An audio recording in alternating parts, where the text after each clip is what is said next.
મૂઢપણું, પ્રીતિ ને સમજણનું.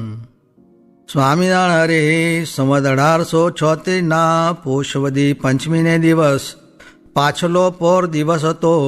ત્યારે શ્રીજી મહારાજ શ્રી ગરડા મધ્યે દાદા ખચરના દરબારમાં શ્રી વાસુદેવ નારાયણના મંદિરની જોડે જે ઓરડો તેની ઓસરીએ ઉગમણે મુખારવિંદે ઢોલિયા ઉપર વિરાજમાન હતા અને ધોળો ખેસ પહેર્યો હતો ને ધોળી ચાદર ઓઢી હતી ને માથે કસુંબી રંગને છેડે રેટો બાંધ્યો હતો અને પોતાના મુખારવિંદની આગળ મુનિ તથા દેશ દેશના હરિભક્તની સભા ભરાઈને બેઠી હતી.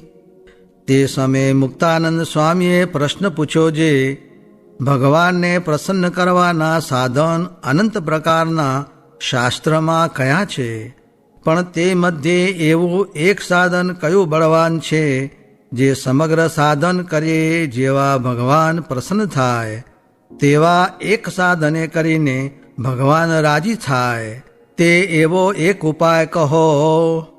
ત્યારે શ્રીજી મહારાજ બોલ્યા, જે એક જ સાધને કરીને ભગવાન રાજી થાય તે કહીએ તે સાંભળો. જે ભગવાનનો જે દ્રઢ આશરો એ જ એક સર્વ સાધનમાં મોટું સાધન છે, તેણે કરીને ભગવાન રાજી થાય છે અને તે આશરો અતિ દ્રઢ જોઈએ, જેને વિશે કાંઈ પોલ રહે નહીં. તે આશરામાં 3 ભેદ છે. એક મૂઢપણે કરીને ભગવાનનો આશ્રય થાય છે, તે અતિ મૂઢ હોય, તેને બ્રહ્મા જેવો હોય, તે આશ્રયમાં ડોલાવે તોય પણ ડોલે નહીં.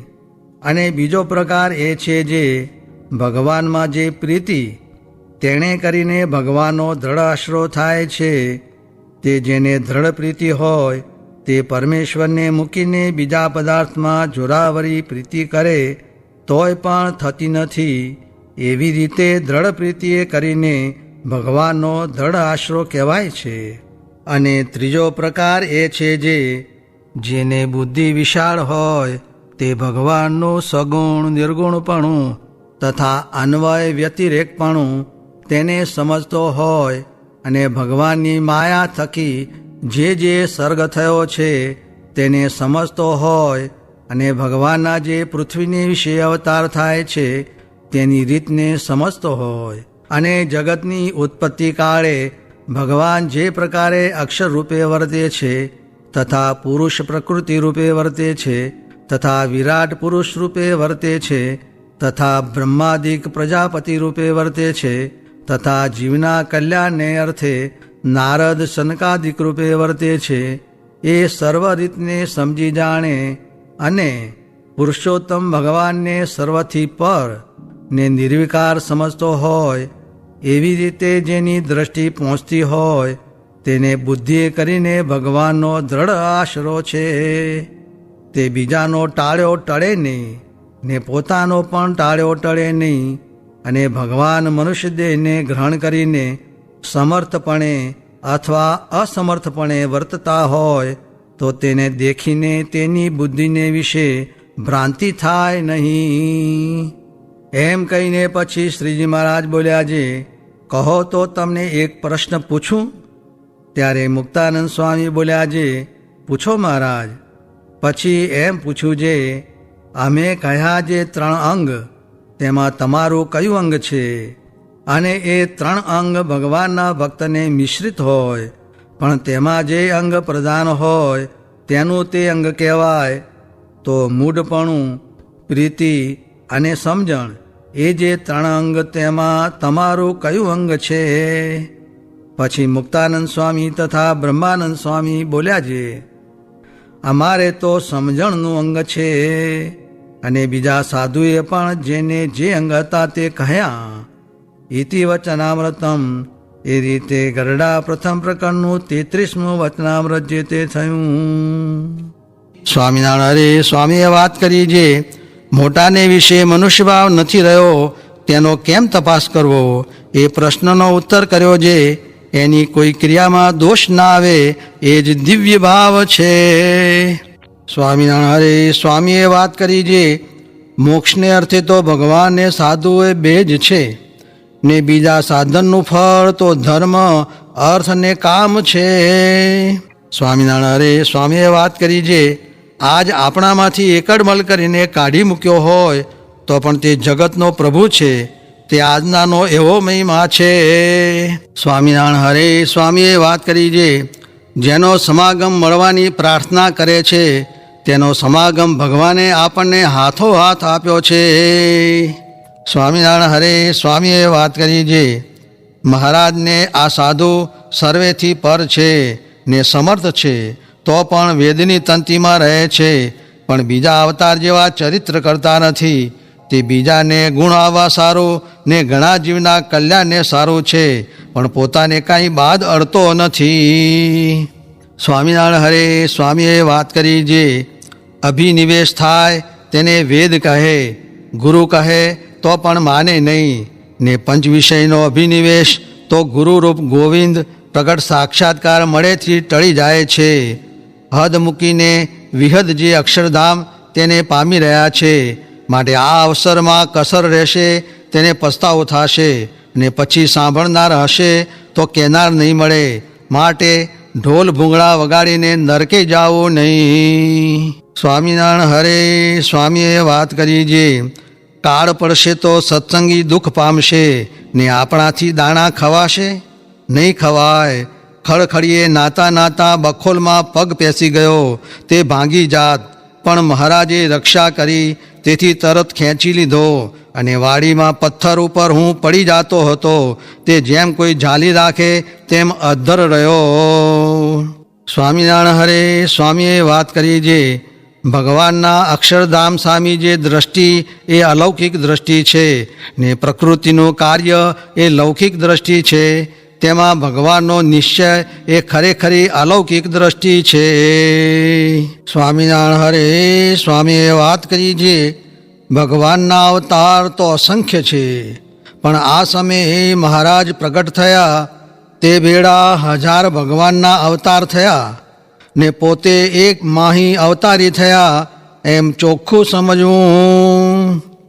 સ્વામિનારાયણ હરે સ્વામીએ વાત કરી છે, શ્રીજી મહારાજે સંતને પોતાનો રહસ્ય અભિપ્રાય કહ્યો છે, કોટી સૂર્યના તેજથી કોટી ગણું તેજ વૈકુંઠના મુક્તમાં છે, ને તેથી કોટી ગણું તેજ તે ગોલોકના મુક્તમાં છે, ને તેથી અનંત કોટી ગણું તેજ તે અક્ષરધામના મુક્તના રોમને વિશે છે, ને તેથી અનંત કોટી ગણું તેજ તે અક્ષરધામની જે ભૂમિ તેમાં એક સોપારી રહે એટલા દેશમાં લીન થાય છે, ને અનંત અપાર જે અક્ષરધામનો પ્રકાશ તે સર્વેને ભેળો કરીએ તો સર્વ અવતારના અવતારી જે શ્રી હરિકૃષ્ણ પૂર્ણ પુરુષોત્તમ તેના એક રોમના કોટીમાં ભાગની બરોબર નથી આવતો.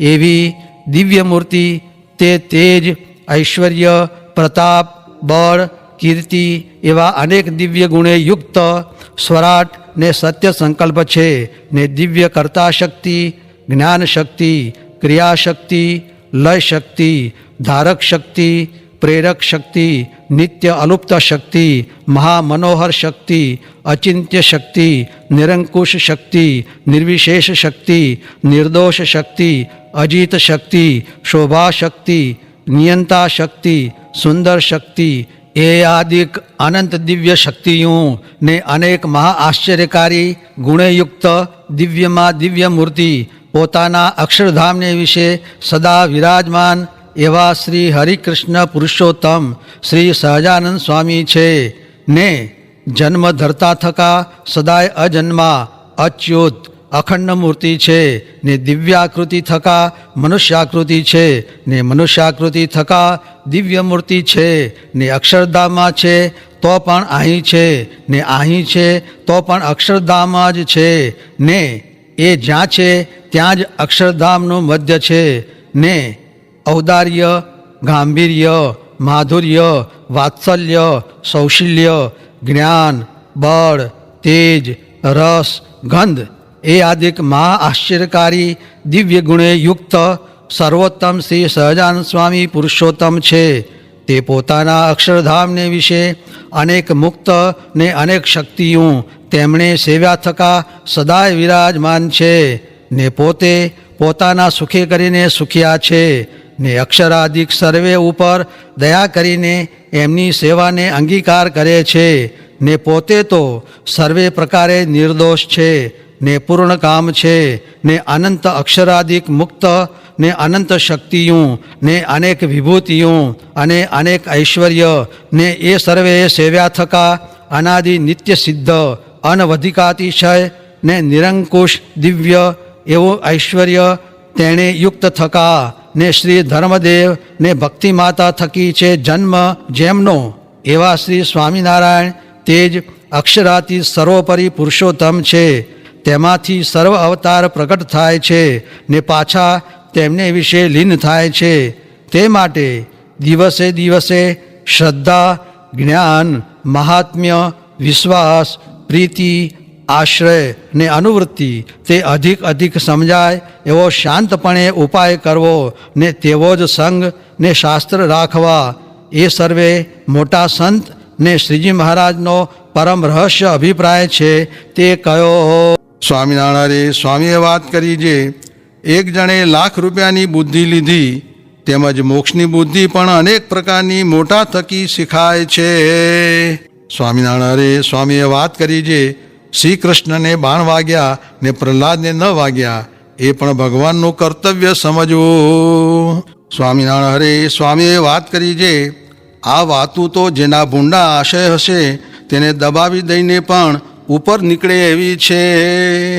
સ્વામિનારાયણ સ્વામીએ વાત કરી જે ગામ મોટા ગોખરવાડામાં વાત કરી જે ભગવાન થકી જ ભગવાન ઓળખાય છે. સ્વામિનારાયણ સ્વામીએ વાત કરી જે ગામ મોટા ગોખરવાડામાં વાત કરી જે ભગવાન થકી જ ભગવાન ઓળખાય છે. સ્વામિનારાયણ સ્વામીએ વાત કરી જે પોતાનું કલ્યાણ કરવામાં દ્રષ્ટિ બરાબર રાખવી ને બીજાનું કલ્યાણ તો લોટો જોટો કરવું. સ્વામિનારાયણ સ્વામીએ વાત કરી જે અનેક પ્રકારના પાપી જીવ છે તેને સમજાવવા એ જ ભગવાનનો પ્રતાપ છે. સ્વામિનારાયણ સ્વામીએ વાત કરી જે અનેક પ્રકારના પાપી જીવ છે તેને સમજાવવા એ જ ભગવાનનો પ્રતાપ છે. સ્વામિનારાયણ સ્વામીએ વાત કરી જે આપણને જે લાભ મળ્યો છે એ તો કાંઈ કહેવાય નહીં, માટે હવે તે જાળવી રાખો. સ્વામિનારાયણ સ્વામીએ વાત કરી જે જાળિયામાં હીરાભાઈને ઘેર શ્રીજી મહારાજે શરીરે મંદવાળ જણાવ્યો ને પછી મુક્તાનંદ સ્વામી આદિક પરમહંસને કહ્યું, આપણા પરમહંસ તથા સત્સંગી એ સર્વેને તો એમ નિશ્ચય કરવો જે આપણે તો એ અક્ષરરૂપ મુક્તની પંક્તિમાં ભળવું છે ને અક્ષરધામમાં જઈને અખંડ ભગવાનની સેવામાં હજુર રહેવું છે. પણ નાશવંતને તુચ્છ એવું જે માયિક સુખ તેને ઈચ્છવું નથી ને એમાં કોઈ ઠેકાણે લોભાવું નથી એવો દ્રઢ નિશ્ચય રાખીને સર્વ અવતારના અવતારી ને અક્ષરધામના પતિ પુરુષોત્તમ ભગવાન પ્રત્યક્ષ મળ્યા છે. માટે તે પુરુષોત્તમ ભગવાનની એકાંતિક ભક્તિ નિરંતર કરવી.